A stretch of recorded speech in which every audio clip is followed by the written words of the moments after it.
কবি আল মাহমুদের কবিতা জেল গেটে দেখা। সেলের তালা খোলা মাত্রই এক টুকরো রোদ এসে পড়ল ঘরের মধ্যে। আজ তুমি আসবে। সারা ঘরে আনন্দের শিহরণ খেলছে। যদিও উত্তরের বাতাস হাড়ে কাঁপন ধরিয়ে দিয়ে বইছে, তবু আমি ঠান্ডা পানিতে হাত মুখ ধুয়ে নিলাম। পাহারাদার সেন্ট্রিকে ডেকে বললাম, আজ তুমি আসবে। সেন্ট্রি হাসতে হাসতে আমার সিগারেটে আগুন ধরিয়ে দিল। বলল, বারান্দায় হেঁটে ভুখ বাড়িয়ে নিন, দেখবেন বাড়ি থেকে মজাদার খাবার আসবে। দেখো, সবাই প্রথমে খাবারের কথা ভাবে।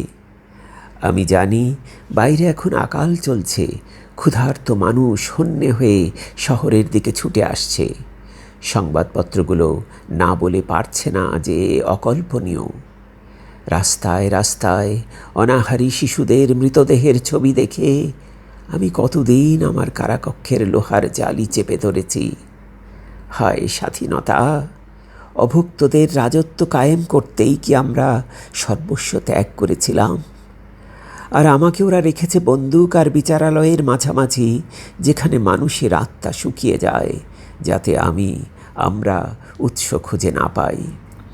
কিন্তু তুমি তো জানো কবিদের উৎস কি? আমি পাষাণ কারার চৌহদ্দিতে আমার ফোয়ারাকে ফিরিয়ে আনি। শত দুর্দৈবের মধ্যেও আমরা যেমন আমাদের উৎসকে জাগিয়ে রাখতাম। চড়ুই পাখির চিৎকারে বন্দীদের ঘুম ভাঙছে।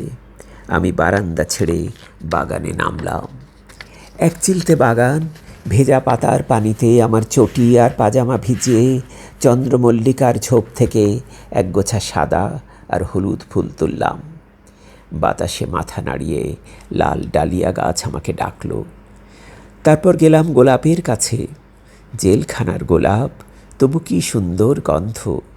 আমার সহবন্দীরা কেউ ফুল ছেড়ে না, ছিঁড়তেও দেয় না, কিন্তু আমি তোমার জন্য তোড়া বাঁধলাম। আজ আর সময় কাটতে চায় না। দাড়ি কাটলাম, বই নিয়ে নাড়াচাড়া করলাম।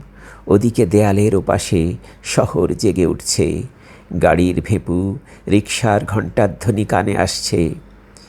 চকের হোটেলগুলোতে নিশ্চয়ই এখন মাংসের কড়াই ফুটছে, আর মজাদার ঝোল ঢেলে দেওয়া হচ্ছে গরিব খদ্দেরদের পাতে পাতে। না, বাইরে এখন আকাল, মানুষ কি খেতে পায়?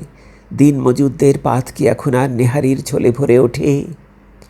অথচ একটা অতিকায় দেয়াল কত ব্যবধানী না আনতে পারে। আহ, পাখিরা কত স্বাধীন, কেমন অবলীলায় দেয়াল পেরিয়ে যাচ্ছে। জীবনে এই প্রথম আমি চড়ুই পাখির সৌভাগ্যে কাতর হলাম। আমাদের শহর নিশ্চয়ই এখন ভিখিরিতে ভরে গেছে। সারাদিন ভিক্ষুকের স্রোত সামাল দিতে হয়। আমি কতবার তোমাকে বলেছি, দেখো, মুষ্টি ভিক্ষায় দারিদ্র দূর হয় না।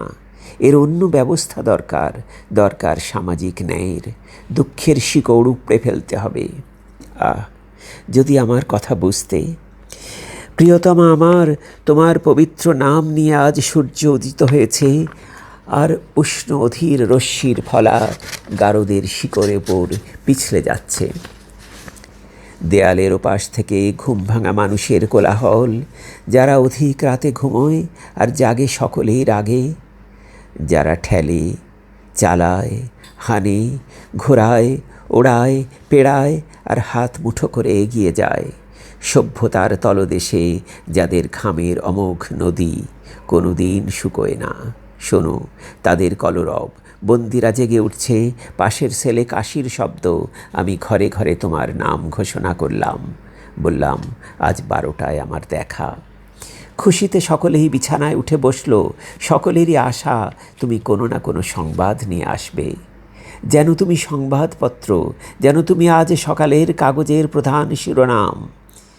সূর্য যখন অদৃশ্য রশ্মিমালায় আমাকে দোলাতে দোলাতে মাঝ আকাশে টেনে আনলো, ঠিক তক্ষুনি তুমি এলে।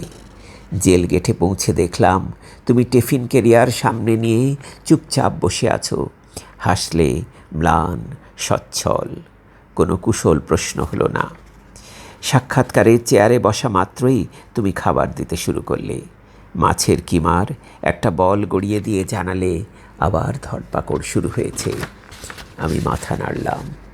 মাগুর মাছের ঝোল ছড়িয়ে দিতে দিতে কানের কাছে মুখ আনলে অমুক বিপ্লবী আর নেই। আমি মাথা নামালাম। বললে, ভেবো না, আমরা সইতে পারবো, আল্লাহ আমাদের শক্তি দিন। তারপর আমরা পরস্পরকে দেখতে লাগলাম, যতক্ষণ না পাহারাদারদের বুটের শব্দ এসে আমাদের মাঝখানে থামল।